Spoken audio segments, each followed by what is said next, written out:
When I was 9 years old, my mom asked me what I would want my house to look like. And I drew this fairy mushroom.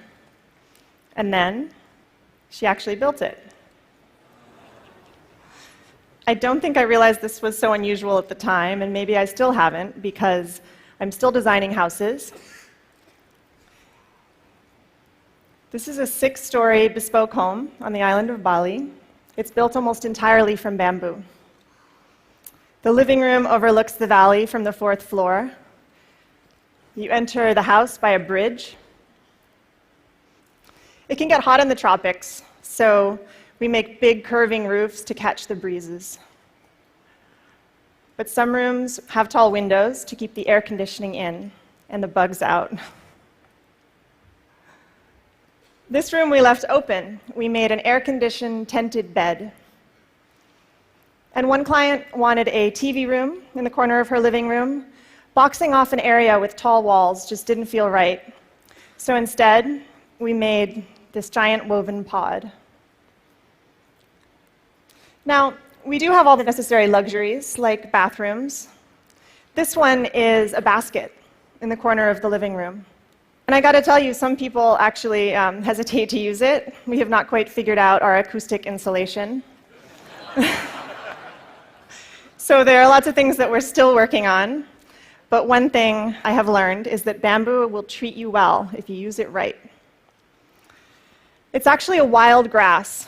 It grows on otherwise unproductive land, deep ravines, mountainsides.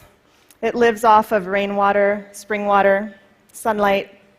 And of the 1,450 species of bamboo that grow across the world, we use just 7 of them.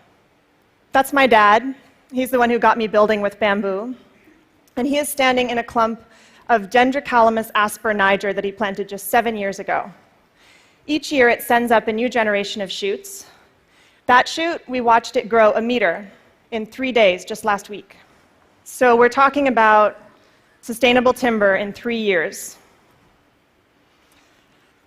Now, we harvest from hundreds of family-owned clumps. Patung, as we call it, it's really long, up to 18 meters of usable length. Try getting that truck down the mountain. And it's strong. It has the tensile strength of steel, the compressive strength of concrete. Slam 4 tons straight down on a pole, and it can take it. Because it's hollow, it's lightweight, light enough to be lifted by just a few men, or apparently, 1 woman.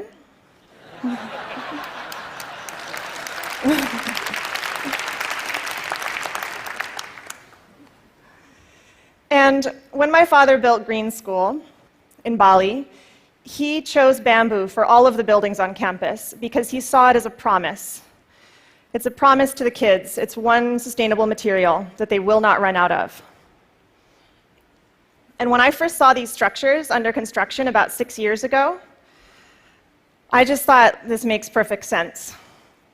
It is growing all around us. It's strong. It's elegant. It's earthquake resistant. Why hasn't this happened sooner, and what can we do with it next? So, along with some of the original builders of Green School, I founded Ibuku. Ibu means mother, and Ku means mine, so it represents my Mother Earth. And at Ibuku, we're a team of artisans, architects, and designers, and what we're doing together is creating a new way of building. Over the past 5 years together, we have built over 50 unique structures, most of them in Bali. 9 of them are at Green Village. You've just seen inside some of these homes. And we fill them with bespoke furniture. We surround them with veggie gardens. We would love to invite you all to come visit someday. And while you're there, you can also see Green School.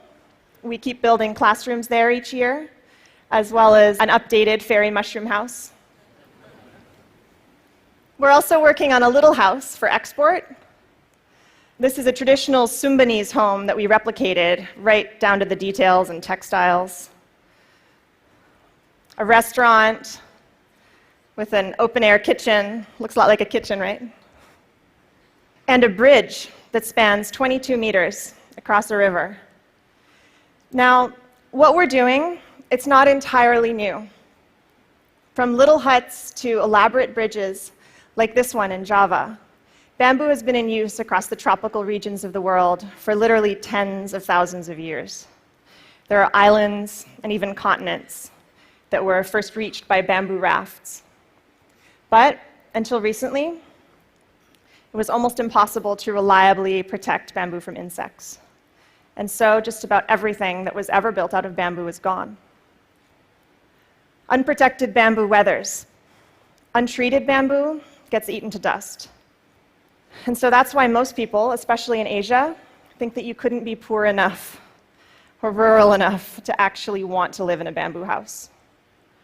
And so we thought, what will it take to change their minds, to convince people that bamboo is worth building with, much less worth aspiring to? First, we needed safe treatment solutions. Borax is a natural salt. It turns bamboo into a viable building material. Treat it properly, design it carefully, and a bamboo structure can last a lifetime. Second, build something extraordinary out of it. Inspire people. Fortunately, Balinese culture fosters craftsmanship. It values the artisan. So combine those with the adventurous outliers from new generations of locally trained architects and designers and engineers. And always remember that you are designing for curving, tapering, hollow poles. No two poles alike, no straight lines, no 2x4s here.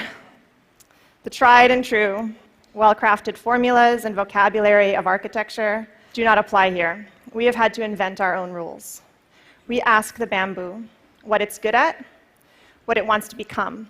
And what it says is, respect it, design for its strengths, protect it from water, and to make the most of its curves. So we design in real 3D, making scale structural models out of the same material that we'll later use to build the house. And bamboo model making, it's an art, as well as some hardcore engineering.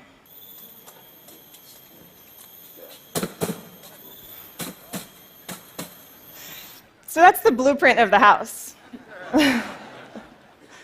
And we bring it to site, and with tiny rulers, we measure each pole and consider each curve, and we choose a piece of bamboo from the pile to replicate that house on site. When it comes down to the details, we consider everything. Why are doors so often rectangular? Why not round? How could you make a door better? Well, its hinges battle with gravity, and gravity will always win in the end. So why not have it pivot on the center where it can stay balanced? And while you're at it, why not doors shaped like teardrops? To reap the selective benefits and work within the constraints of this material, we have really had to push ourselves. And within that constraint, we have found space for something new. It's a challenge. How do you make a ceiling if you don't have any flat boards to work with? Let me tell you, sometimes I dream of sheetrock and plywood. But if what you've got is skilled craftsmen and itsy-bitsy little splits, weave that ceiling together.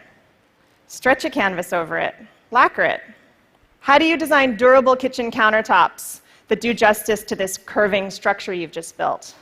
Slice up a boulder like a loaf of bread, hand carve each to fit the other, leave the crusts on.